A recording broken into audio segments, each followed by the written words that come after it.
Dito na naman tayo. Titirahin na naman ni Enteng Kalikot yung starter ko. Ito, kinalas na niya, binaba na. And then ito na. Sa puntong ito, gagawin na naman niya ng paraan para makatipid ang isang customer. Ayan. Ano tawag dyan, boss? Boss, ano tawag dyan? Field coil. Ha? Field coil. Hindi ko maintindihan, boss. Field coil. Field coil. I-update ko na lang kayo, sir.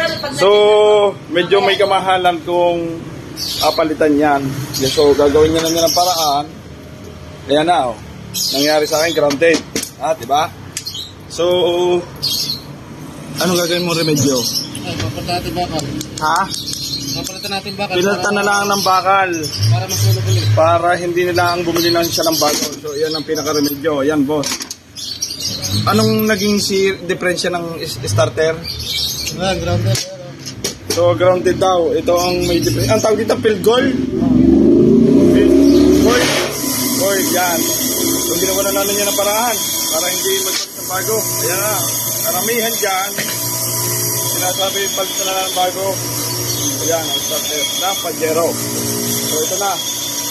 Ginawa na niya ng paraan yan. So, ito, mamaya, tingnan na lang natin pagkatapos kung anong kung mag-work siya. Pagkapalit niya, ginagawa na niya. So, yan.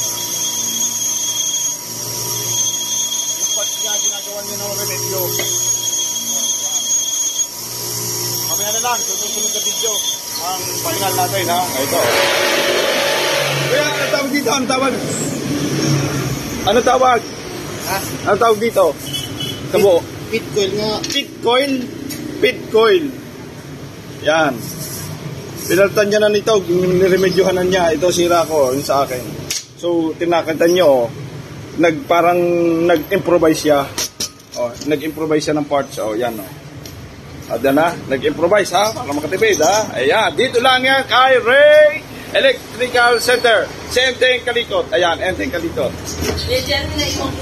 Enteng Kalikot, ha? Tandaan nyo, hanapin nyo lang siya. At ipalo nyo siya sa kanyang... Ano? Anong pangalan ng vlog mo? Paterno Jeronimo.